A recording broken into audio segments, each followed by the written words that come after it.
మెగావాట్ల సోలార్ విద్యుత్ ఉత్పత్తి చేసే ఒప్పందాలు విద్యుత్ శాఖతోని చేపించి అదాని అంబానీలతోని ఆడబిడ్డలు పోటీపడి వ్యాపారం చేసేటట్లు ఈ రోజు ఆడబిడ్డలకు అవకాశం ఇచ్చినాం. ఈ రోజు అమ్మ ఆదర్శ పాఠశాల పేరు మీద గ్రామీణ ప్రాంతాలలో ఉన్న పాఠశాలలన్నీ కూడా ఆడబిడ్డలే ఈ రోజు వాటిని నడిపించే విధంగా ఆడబిడ్డలకే పాఠశాలల పెత్తనం ఇచ్చినాం. ఇప్పుడు నిత్యావసర వస్తువులు కూడా సరఫరా చేసేది ఆడబిడ్డలకే అందియబోతున్నాం. మా ప్రభుత్వంలో ఇందిరమ్మను ఆదర్శంగా తీసుకొని సోనియమ్మ నాయకత్వంలో ఆడబిడ్డను ఆర్థికంగా నిలబెట్టాలి. ఒక ఇంట్లో ఒక ఆడబిడ్డ ఆర్థికంగా నిలబడితే కుటుంబాన్ని నిలబడుతుంది, ఆ కుటుంబం బాగుపడుతుంది, ఆ కుటుంబంలో పిల్లలు చదువుకుంటారు, పెద్దవాళ్లకు వైద్య సహాయం అందిస్తారు. ఆ కుటుంబ ఆత్మ గౌరవాన్ని నిలబెట్టాలంటే ఆడబిడ్డలు ఆర్థికంగా నిలదొక్కుకోవాలి. అందుకే ఇవాళ తెలంగాణ రాష్ట్ర ప్రభుత్వం మీ సోదరుడు మీ రేవంత్ అన్న ఆడబిడ్డలకు మాట ఇస్తున్నాడు. 5 ఏళ్ల లోపల ఆడబిడ్డలను 1 కోటి మందిని కోటీశ్వరులను చేసే విధంగా ఇవాళ వ్యాపారాలలో రాణించే విధంగా ఇంతకుముందే పెట్రోల్ బంకులు కూడా స్వయం సహాయక సంఘాలు నడుపుకునే విధంగా ఈ రోజు మనం ప్రారంభించినాం. అంటే ఆడబిడ్డల్ని వ్యాపారంలో రాణించే విధంగా సహకరించాలని ఇవాళ మన వంతు ప్రయత్నం చేస్తున్నాం. అందుకే ఆడబిడ్డల్ని ఈ రోజు ఆదర్శవంతంగా తీర్చిదిద్దే కార్యక్రమంలో ఉన్నాం. అదే విధంగా యువత ఒకనాడు తెలంగాణ ఉద్యమంలో ముందు భాగాన నిలబడి వేలాది లక్షలాది మంది నిరుద్యోగ యువకులు ఉద్యమ బాట పట్టి ఆనాడు తెలంగాణ ఉద్యమాన్ని ఉవ్వెత్తున లేపి తెలంగాణ రాష్ట్రాన్ని సాధించి 1200 మంది బిడ్డల ఆత్మ అమర వీరులైతే వాళ్లకు ఉద్యోగాలు వస్తాయని ఆశించారు.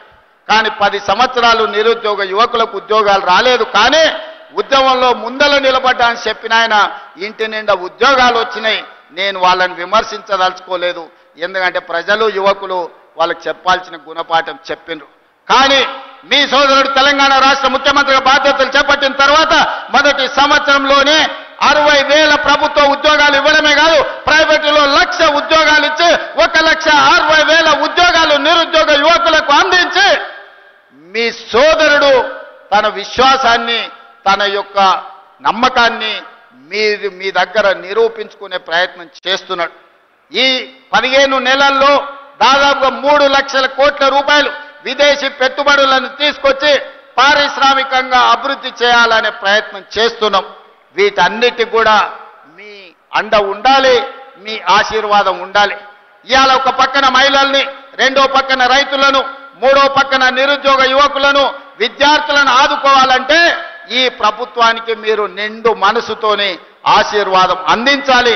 అప్పుడే ఈ కార్యక్రమాలను ముందుకు తీసుకువెళ్ళగలుగుతాం. మీ అందరూ అండగా నిలబడండి. ఈ ప్రాంతాన్ని అభివృద్ధి చేసే బాధ్యత నేను తీసుకుంటాను. నేను మళ్ళొక్కసారి చెప్తున్న, ఎన్నికలు వచ్చినప్పుడే రాజకీయాలు, ఎన్నికల తర్వాత అభివృద్ధి చేయడమే నా లక్ష్యం. కేంద్ర ప్రభుత్వ సహకారం తీసుకుంటాం. నరేంద్ర మోడీ గారు ఒక్కసారి కాదు 50 సార్లైనా కలుస్తాం. మనకు రావాల్సిన నిధులు తెచ్చుకుంటాం, తీసుకోవాల్సిన అనుమతులు తీసుకొస్తాం. ఎందుకంటే కేంద్ర రాష్ట్ర ప్రభుత్వాలు సహకరించుకున్నప్పుడే, కలిసిమెలిసి పనిచేసినప్పుడే రాష్ట్రం అభివృద్ధి జరుగుతుంది తప్ప చెరువు మీద అలిగి కడుక్కోకుండా ఉంటే మనకే వాసన వస్తుందన్న సంగతి మీకు అందరికీ తెలుసు. పోయిన ఆయన చెరువు మీద అలిగి ఫామ్ హౌస్లో వండుకుంటే ఏమైందా? ఇవాళ ఇంటికి పోయే పరిస్థితి వచ్చింది. అందుకే అట్లాంటి తప్పులు నేను చెయ్యదలుచుకోలేదు. ఎవరు ఏమనుకున్నా ఎన్నికలు వచ్చినప్పుడు ఎవరితోనైనా కొట్లాడతా. సోనియా గాంధీ, రాహుల్ గాంధీ, మల్లికార్జున్ ఖర్గే నాయకత్వంలో వార్డు మెంబర్ నుంచి పార్లమెంట్ మెంబర్ వరకు మన వాళ్ళని గెలిపించుకోవడానికి నా సాయశక్తుల కష్టపడతా, నా రక్తాన్ని చెమటగా మార్చి మీకోసం పనిచేస్తా. రోజులో 24 గంటలు కార్యకర్తలు కాపాడుకొని ప్రజా ప్రతినిధులుగా గెలిపించుకునే బాధ్యత నాది. అదే సందర్భంలో నమ్మకంతో, విశ్వాసంతో ఓట్లేసిన ప్రజలకు సంక్షేమ పథకాలు అమలు చేయాలి, అభివృద్ధి కార్యక్రమాలు చేపట్టాలి, పారదర్శకమైన పరిపాలన అందించాలి. ఇవాళ సంక్షేమ పథకాలు అమలు చేయాలంటే రాష్ట్రానికి ఆదాయం రావాలి. రాష్ట్రానికి ఆదాయం పెరగాలంటే ఐటీ, ఫార్మా ఇండస్ట్రీతో పాటు ఇవాళ ఇండస్ట్రియల్ పార్కులు రావాలి, పరిశ్రమలు వచ్చి పెట్టుబడులు పెట్టి మన నిరుద్యోగ యువకులకు ఉద్యోగాలు వచ్చి రాష్ట్ర ఆదాయం పెరిగితే ఆదాయాన్ని పెంచాలి, పేదలకు పంచాలి అనే లక్ష్యంతో ఈ రోజు రాష్ట్రాన్ని ముందుకు నడిపిస్తున్నాం. ఇవన్నీ చెయ్యాలి అంటే ప్రతిపక్షాలతో సహా కేంద్ర ప్రభుత్వ సహాయం కూడా కావాలి. అందుకే ప్రతిపక్ష నాయకుడికి నేను విజ్ఞప్తి చేస్తున్నా, రండి